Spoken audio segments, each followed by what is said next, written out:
défendre le programme politique de Valérie Pécresse, donc candidate Les Républicains. J'appelle Pascal Coste, qui est président du conseil départemental de la Corrèze et chargé de ces questions pour la campagne de Valérie Pécresse. Bonjour. On est presque prêt. Voilà. Merci beaucoup d'être avec nous. On en a beaucoup parlé ce matin. La chute du nombre d'exploitations en France, 100 000 exploitations de moins en 10 ans. Valérie Pécresse parle beaucoup dans sa campagne d'un choc de simplification normative. J'imagine que son comité de la hache va passer par les exploitations agricoles, parce que la hache pour les agriculteurs, ce serait pas ça. Vous comptez sur ce choc de simplification pour améliorer leur compétitivité. Concrètement, ça veut dire quoi et comment on fait ? Alors peut-être tout d'abord replacer l'agriculture dans la campagne de Valérie Pécresse.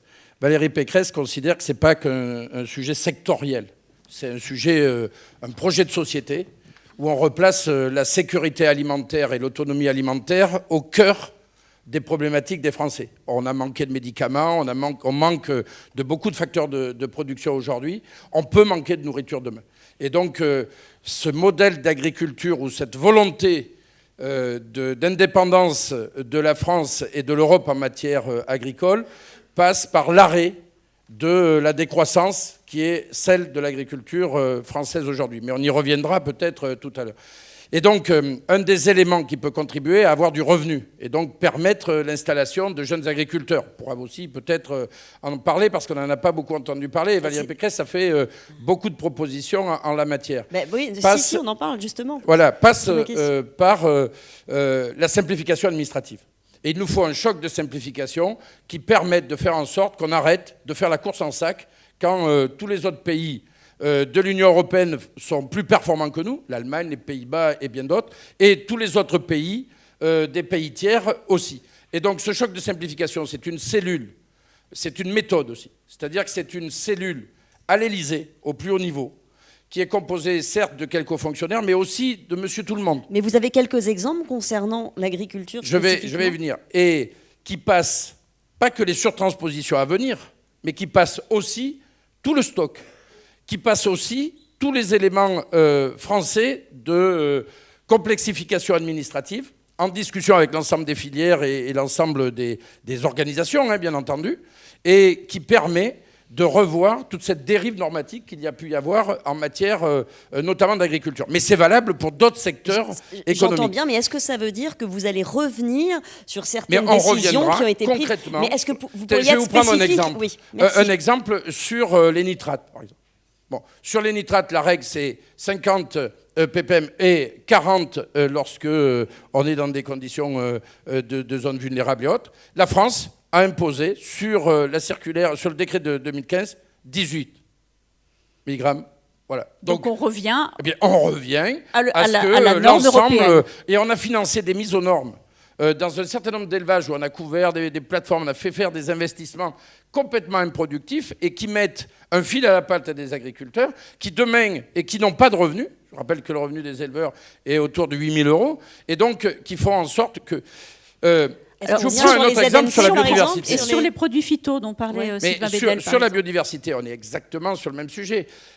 J'entends souvent les organisations professionnelles, on parle de l'éphéméride, moins 2 heures, l'éphéméride, plus 3 heures. L'éphéméride, il a pour raison de bouger tous les jours dans tous les endroits du monde. Donc, pour avoir une ligne de conduite, c'est quand même un peu compliqué. Bon, voilà. Sur les homologations de produits, on a la chance d'avoir l'ANSES qui fait, il faut aussi faire confiance aux scientifiques et à la science, qui est en capacité de nous dire voilà quelles sont les matières actives qu'il faut ou qui sont homologuées. Eh bien, derrière, aux politiques, d'assurer une stabilité à l'ensemble de ces produits. Donc on fait confiance aux agences. Mais c'est encore pire que ça. C'est-à-dire qu'aujourd'hui, sur des sujets comme le diméthoate, on est en capacité d'importer des cerises plein pot que les Français mangent très tranquillement de Turquie. Et nous, dans le même temps, eh bien, on arrache les vergers et on ne peut plus produire de cerises. Donc quoi ? On réautorise le diméthoate ? Alors, si l'ANSES donne l'autorisation et l'accès de mise en marché, Eh bien oui, je pense qu'à Et un sinon, moment, il n'y a pas de Ça va raison être que nous... compliqué quand même. Ça va être compliqué, je pense quand même. Mais ça va être compliqué. Mais sinon, je vais on vous interdit dire, l'importation. Beaucoup disent, oui, Valérie Pécresse, est-ce qu'elle est capable de faire ce qu'elle dit, notamment en matière de surtransposition, parce que tout le monde s'est essayé, personne ne l'a fait. On a une différence par rapport à beaucoup, c'est deux choses. Un, la méthode, parce que la méthode compte beaucoup, et ça c'est au plus haut niveau. Ça veut dire que derrière, il faut aussi que l'ensemble des organisations, l'ensemble de nous tous qui parlons systématiquement de la surtransposition, nous, ce qu'on demande aujourd'hui à chacun sur l'ensemble des auditions, c'est donnez-nous concrètement des exemples. Oui. Et puis on le passe. Et il y aura 3 piles. Il y aura la pile de tout ce qui est réglementaire, ça on le fait dans les 100 premiers jours. Il y a la pile de tout ce qui est législatif français, eh bien ça on le passe sur une loi en début 2023. Et il y a tout ce qui est en surtransposition, enfin du droit européen sur un certain nombre de choses, notamment sur l'NBT, sur un certain nombre de choses de ce type-là. Eh bien ça, c'est la négociation que l'on doit avoir dans le cadre de l'Union européenne et porter plus largement. Et c'est aussi le poids du ministre de l'Agriculture et du Conseil des chefs d'État pour peser sur un certain nombre de choses. Donc c'est bien les trois. Et le deuxième sujet de la crédibilité de Valérie Pécresse sur le sujet, elle est simple. Qui aurait imaginé, il y a 6 mois, même peut-être il y a 2 mois, que Valérie Pécresse renverserait la table en matière d'énergie? Qui l'aurait imaginé? Qui aurait imaginé qu'on fasse campagne au présidentiel sur la réouverture des réacteurs nucléaires? Personne n'aurait imaginé. Valérie Pécresse a imposé le sujet sur la campagne. Les uns les autres s'en est servis. Monsieur Macron, qui a fermé les mêmes réacteurs dans la campagne, qu'est-ce qu'il fait? Il les réouvre sur la fin. Et donc, elle a imposé le thème. Oui, on est en capacité, si on veut aller vers une agriculture qui soit une agriculture beaucoup plus productive, qui ne soit pas une agriculture de décadence comme a été le virage fait dans le virage de M. Macron et de M. Hollande avant lui, eh bien, il faut qu'on retrouve notre capacité à produire plus, parce qu'il y a un défi démographique devant nous qui est énorme. On a 1 milliard de paysans qui ne vivent pas à leur faim, qui ne mangent pas à leur faim, de paysans qui ne mangent pas dans leur monde. On a 2 milliards de population en plus. On a un enjeu stratégique sur produire plus et continuer à produire mieux. On a l'agriculture la plus durable du monde. Donc, dans ce cadre-là, est-ce que vous remettez en cause le Green Deal et la stratégie Farm to Fork? Moi, j'ai entendu le ministre de l'Agriculture, là. J'entends Emmanuel Macron. Mais c'est un foutage de gueule de première. Ah, carrément. Mais oui, parce que le ministre de l'Agriculture est celui qui a demandé à sa majorité, l'AREM, dans Renault, au Parlement européen, de voter le Green Deal. L'ont voté les écolos, les députés socialistes, les députés de l'AREM. Les seuls qui ont voté contre, contrairement, même Jérémy Desserres, l'ancien président des GA, a voté pour, contrairement à ce qu'ils peuvent raconter ça et là. Et donc, oui, le Green Deal, on le remet en cause. Parce que le Green Deal, c'est quoi? C'est 12%, au dire de tous les experts, de l'ensemble des pays. 12% de baisse de production et 16% de baisse de revenus. Et le pire, c'est qu'on augmente, dans le même temps, le prix payé par les consommateurs. Donc ça veut dire que c'est la double punition. C'est-à-dire que déjà qu'on est sur une dichotomie terrible entre ceux qui ont l'accès à l'alimentation ou qui boboisent leur alimentation parce que ça fait bien, et tous les autres qui ne sont pas capables de manger un morceau de viande ou de poisson chaque jour. Et il suffit d'ouvrir les journaux télévisés. On a des exemples tous les jours en la matière. Donc ça va bien qu'on soit dans un système où on dit le consommateur. Mais le consommateur aujourd'hui, même en France, il n'a pas le libre accès à une alimentation de qualité française partout. Et donc, y compris sur l'alimentation, je dirais entre guillemets sociale, qu'il faut revenir beaucoup plus français. En ce qui concerne les biotechnologies, donc vous êtes... Valérie Pécresse est une des candidates qui dit ouvertement qu'il faut les défendre, y compris peut-être le dossier des OGM sur lequel vous pouvez vous exprimer.